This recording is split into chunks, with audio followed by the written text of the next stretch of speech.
السلام عليكم وإذن سلام أصحابتك سو دواada muuqaal cusub halka ay igala socotaan oo Fahima Channel soo dhawaada asxaabe muuqaalka laga noo saara sidoo kale noo sii share gareeya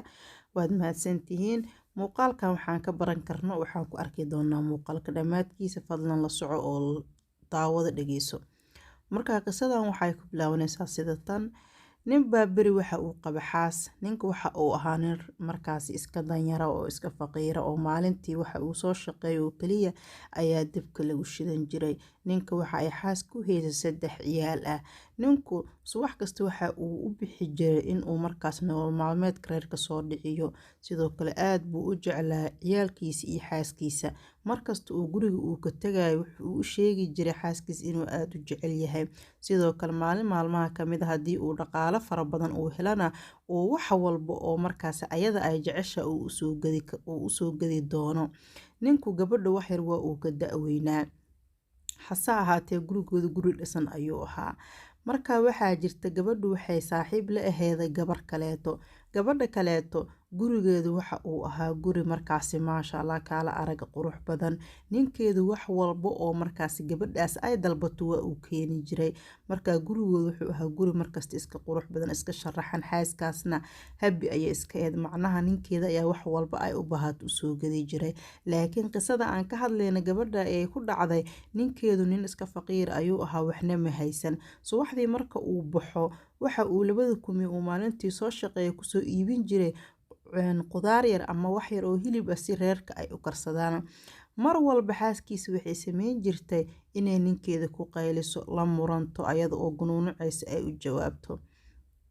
kadib waxay bilowday xaaskii ninkeeda inay xoog u sii xumayso laakiin ninku marnaba ma ka niyad jabeynin hadalla xunxun xaaskiisa kuma dheheenin habeenkii markuu imaanayo waxa uu keeni jiray badanaa kiilo hilib ah si ay casho uga dhigtaan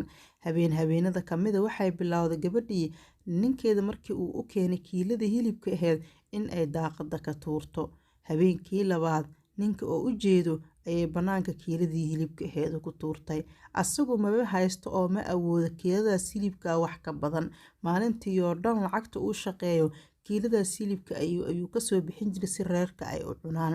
waayadii hore gabadhu caadi ayay ku ahayd laakiin gabadha saaxiibteeda ayay ka soo arki jirtay wax kasta ay u baahatay in loo keeno marka ayaduna wax kasta ay u baahan tahay ma helin xilligaas maadaama ninkeed uu iska danyar ahaa gabadhu sidaas ay ku jirtay markasta ninkeeda ay tusin jirtay inay xanaaqsan tahay inay markaas ku qaylinayso inay gunuunucayso hal mar farxad uma muujin jirin sidoo kale qudaarta ama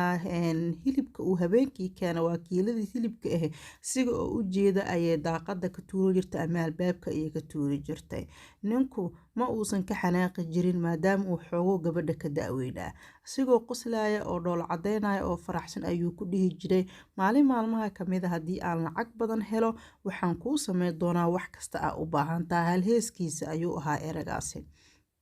kadib waxaa dhacday gabadhii iyo wiilkii oo sidaas noloshooda ay iska tahay gabadhiina ay faraxsaneen ninkeedana markasta ay wiji xun ku fiirinayso ninkii ayaa labada lugood lug kamida waxa uga soo baxay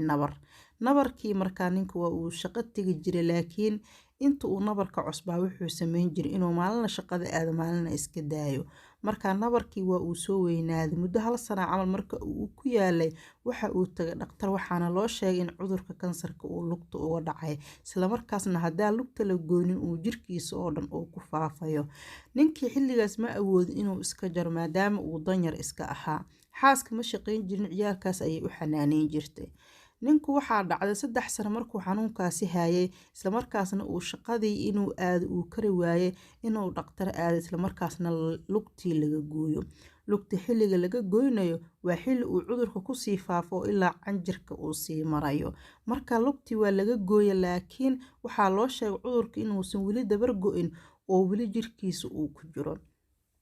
ninka markii lugtiis laga gooyay kadib uu gurigiisa ku soo noqday waxa uu dareemay xanuun aad u far badan cudurkan inuu jirkiisa ku jiro ayaa loo sheegay xaaskiisa ayuu la dardaarmay waxa uu dhahay anigu waxaan u maleynayaa in adduunyada ka tagi rabo waxaan dareemayaa xanuun aad u fara badan ciyaalkaygu ma jirto dhaqaale iyo hanti aan uga tagay sidoo kale adigana ma jirto waxaan kaaga tagay saamaba haysan ayuu yiri oo qof iska daruufeysan oo iska dayar ayaan ahaa ilaahay ayaa idinkaga tagay ayuu yiri sidoo kale tana allaha idin dhowro. Ninkii muddo kadib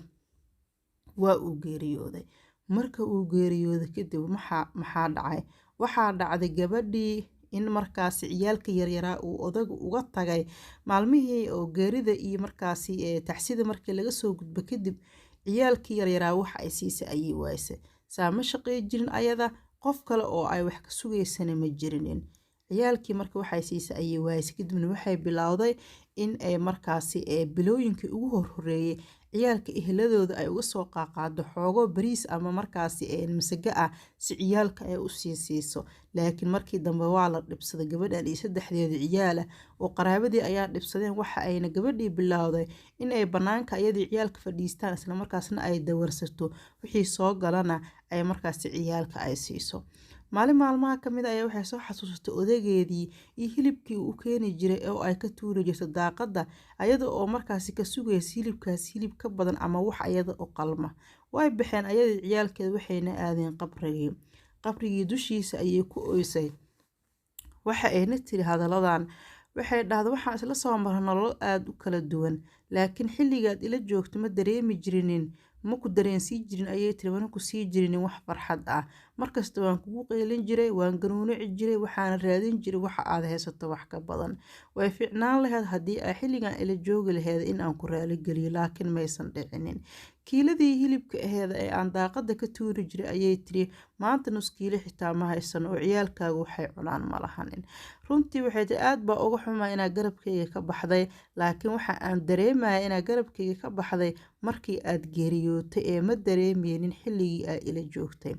Marka gabadhii sidaas ayay ku oysay qabrigiin ayayna ka tagtay, dawarsigaas ayayna ciyaalkeedii ku korin jirtay. Marka sheekada waxaan ka fahmaynaa qofka garabkaaga ah si kasta uu u xun yahay ama si kasta uu u wanaagsan yahay haddii uu mar geeriyoodo dib dambe uma soo noqonayo, booskii uu ka baxayna ma helaysid qofkuu buuxinayo. Markaas hay waa mahadsantiin, muuqaalka share noo dhaha. Sidoo kale qisooyinkan iyo qisooyin kale ayaa idinla soo wadaagi doonaa. Haddii aad cusub tahay fadlan channelka subscribe noo saar, sidoo kale gambaleelka furo. Waa mahadsantiin asxaabta. Ciao.